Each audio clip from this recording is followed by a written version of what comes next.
Last video में हमने देखा मैजिक नंबर जो कि अभी आपका फेवरेट है 142857।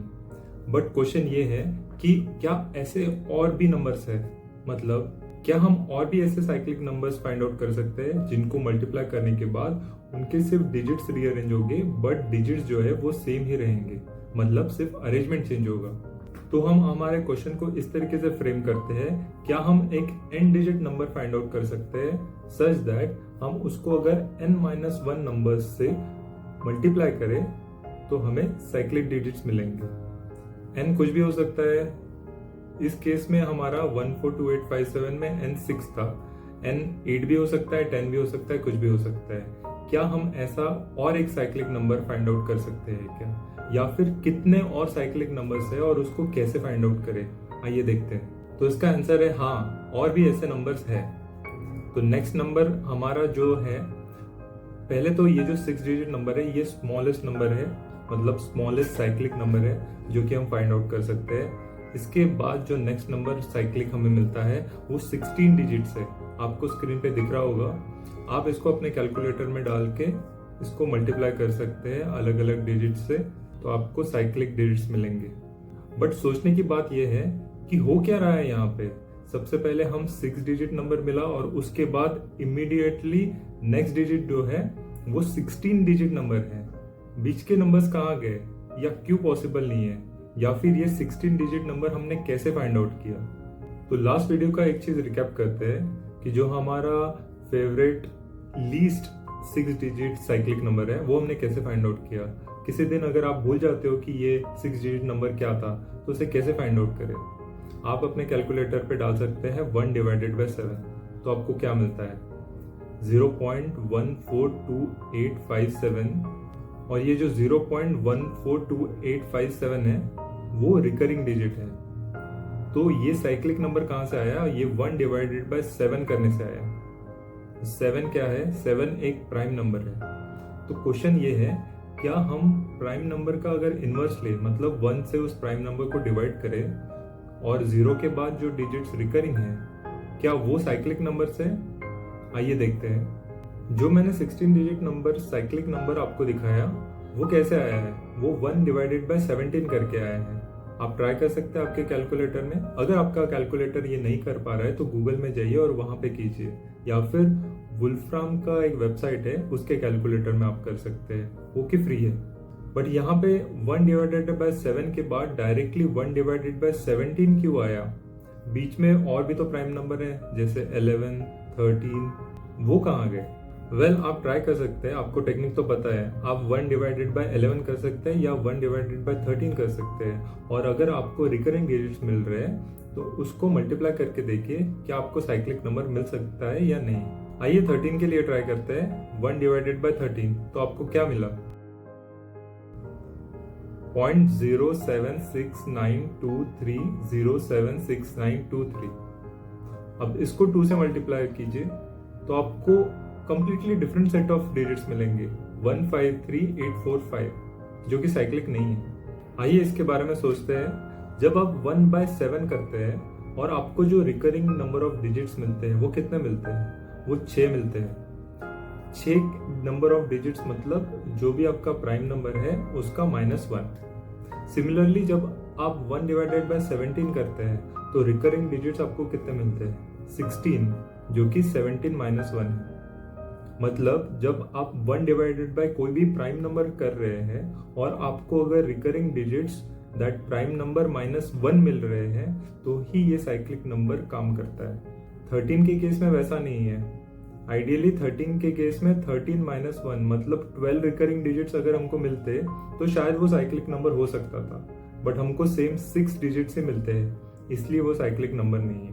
तो इसी चीज से हमको ये थ्योरम मिलता है, every cyclic number arises as the repeating block of the decimal expansion of 1/p, where p is a prime number such that the number of digits in this repeating block is 1 less than p।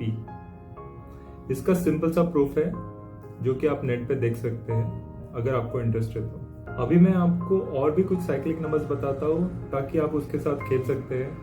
So first number हमारा है 1/7, next है 1/17, third है 1/19, fourth है 1/23 जिसमें 22 digits है, fifth है 1/29 जिसमें 28 digits है, नेक्स्ट है 47 जिसमें 46 डिजिट्स है। और नेक्स्ट साइक्लिक नंबर्स आपको अगर इंटरेस्ट हो तो आप कैलकुलेट कर सकते हैं। शायद आपका कैलकुलेटर कैपेबल ना हो ये डिजिट्स को फाइंड आउट करने के लिए, तो इसके लिए आप वोल्फ्राम का कैलकुलेटर यूज कर सकते हैं या तो कोई भी प्रोग्रामिंग लैंग्वेज यूज कर सकते हैं जो कि इतने बड़े नंबर्स को या इंटीजर्स को सपोर्ट करे, जैसे जूलिया या फिर पाइथन की कोई लाइब्रेरी यूज कर सकते हैं। बट इन सारे सीक्वेंस में, इन सारे प्राइम नंबर के सीक्वेंस में क्या हम प्रिडिक्ट कर सकते हैं कि नेक्स्ट साइक्लिक नंबर कौन से प्राइम पे आएगा? ये एक अनसॉल्व प्रॉब्लम है मैथमेटिक्स का। चाहे तो आप ट्राई कर सकते हैं इसको सॉल्व करने के लिए। क्या हमारे पास इनफाइनाइटली मेनी साइक्लिक नंबर्स है? या फिर इस क्वेश्चन को अलग तरीके से रखें तो क्या हमारे पास इनफाइनाइटली मेनी प्राइम नंबर्स है? ये भी एक अनसॉल्व प्रॉब्लम है मैथमेटिक्स। तो आप सोच सकते हैं कैसे बच्चों के खेल जैसे हम नंबर्स के साथ खेल रहे थे और सडनली हम मैथ्स के अनसॉल्व प्रॉब्लम्स तक पहुंच गए। सिर्फ ये हम मैथ्स के अनसॉल्व प्रॉब्लम तक नहीं पहुंचे बट मैथ्स के बहुत ज्यादा डेप्थ में भी पहुंचे। 1927 में एक मैथमेटिशियन है इमेल आर्टिन, उसने ये कंजेक्चर किया था कि there are many infinitely many cyclic numbers. उसके बाद 1967 में क्रिस्टोफर हुली, एक और मैथमेटिशियन, ये बताया कि आर्टिन्स कंजेक्चर आया है जनरलाइज रीमन हाइपोथेसिस से। और रीमन हाइपोथेसिस अगर आपने नाम सुना होगा, ये one of the most important unsolved problem है मैथमेटिक्स का। और अगर आप इसको सॉल्व करते हैं तो आपको $1 मिलियन मिल सकते हैं क्ले इंस्टीट्यूट ऑफ मैथमेटिक्स से। ईयर 2000 में क्ले इंस्टीट्यूट ऑफ मैथमेटिक्स ने कुछ प्रॉब्लम्स रखे जिसे हम कहते हैं मिलेनियम प्रॉब्लम्स, और हर प्रॉब्लम को सॉल्व करने के लिए उन्होंने प्राइज रखा। तो रीमन हाइपोथेसिस के लिए $1 मिलियन का प्राइस है। तो जैसे हमारे साइक्लिक नंबर्स है, इस साइक्लिक नंबर के थ्योरम्स को और ज्यादा जनरलाइज करने के बाद हमें सेमी साइक्लिक नंबर्स मिलते हैं। प्रीवियसली इस वीडियो में हमने डिस्कस किया कि 1/13 एक साइक्लिक नंबर नहीं है, बट वो क्या है? वो एक सेमी साइक्लिक नंबर है। कैसे? जब आप 1/13 करते हैं तो आपको क्या मिलता है? तो आपको मिलता है 07692 अब आप लिस्ट कीजिए, आप स्क्रीन पे देख सकते हैं कि उसको 1 से लेके 12 तक उसको मल्टीप्लाई कीजिए। तो देखिए आपको क्या मिलता है। जब आप उसको 1, 3, 4, 9, 10 और 12 से मल्टीप्लाई करते हैं तो आपको मिलता है 07692 और यही डिजिट साइक्लिकली रिपीट होता है। और जब आप उसको 2, 5, 6, 7, 8, 11 से मल्टीप्लाई करते हैं तो आपको 1, 5, 3, 8, 4, 6 ये नंबर साइक्लिकली मिलते हैं। मतलब हाफ ऑफ द डिजिट्स के लिए वो साइक्लिक है एक नंबर के साथ, और सेकेंड हाफ ऑफ नंबर्स के लिए वो साइक्लिक है दूसरे नंबर के साथ। ऐसे नंबर्स को कहते हैं सेमी साइक्लिक नंबर्स। तो ये जो हमारे सेमी साइक्लिक नंबर्स है जो हमें मिले हैं 1/13 को करके, वो कैसे है? वो डिवाइड है 2 पार्ट्स में, कि आधे 1/13 का रिपीटिशन है और आधे उसका एक फ्रेंड का रिपीटिशन है। तो जब भी हमको ये सेमी साइक्लिक नंबर्स मिलते हैं तो हमारे दिमाग में क्वेश्चन आता है, क्या सेमी साइक्लिक नंबर्स भी इनफाइनाइटली मेनी है? तो हाँ, आर्टिन कंजेक्चर के हिसाब से सेमी साइक्लिक भी इनफाइनाइटली मेनी है। तो सिमिलरली अगर हम इस चीज को जनरलाइज करें तो क्या हम ट्राईसाइक्लिक नंबर्स भी फाइंड कर सकते हैं या फिर क्वाड्रीसाइक्लिक नंबर्स भी फाइंड कर सकते हैं, या उनको जनरलाइज करके पेंटासाइक्लिक भी नंबर्स फाइंड आउट कर सकते हैं। आप इस फील्ड में अगर इंटरेस्टेड हो तो आप ट्राई कर सकते हो, बहुत इजी है। बस 1 डिवाइडेड बाय एक डिजिट लेना है और उसको वो नंबर -1 से जितने भी नंबर्स है उसको मल्टीप्लाई करना है, और आप उसमें पैटर्न नोटिस कीजिए कि आपको क्या पैटर्न मिलता है, जैसे हमने इस वीडियो में पहले डिस्कस किया है। तो ये जो फील्ड है मैथमेटिक्स का जिसमें हम इस तरीके के साइक्लिक नंबर्स को स्टडी करते हैं, इस फील्ड को कहते हैं अरिथमेटिक स्टैटिस्टिक्स। अरिथमेटिक स्टैटिस्टिक्स एक एरिया है मैथमेटिक्स का जहां आप स्टडी करते हैं स्टैटिस्टिक्स, डिस्ट्रीब्यूशन ऑफ नंबर और asymptotic behaviour of natural classes of arithmetic objects. Arithmetic studies को रिसेंट ईयर्स में बहुत ज़्यादा इसमें पेपर्स पब्लिश होने लगे हैं, बट ओरिजिनली ये कॉन्सेप्ट गॉस ने ढूंढ के निकाला था।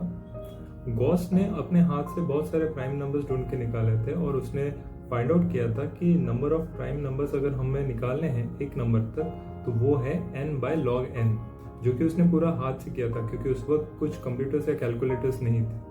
तो ये चीज़ बहुत ही एस्टोनिशिंग है कि हम जो साइक्लिक नंबर्स के साथ खेल रहे थे वो कैसे एक अनसॉल्व प्रॉब्लम ऑफ मैथमेटिक्स की तरफ हमें लेके जाता है, कैसे डीपेस्ट फील्ड ऑफ मैथमेटिक्स की तरफ लेके जाता है।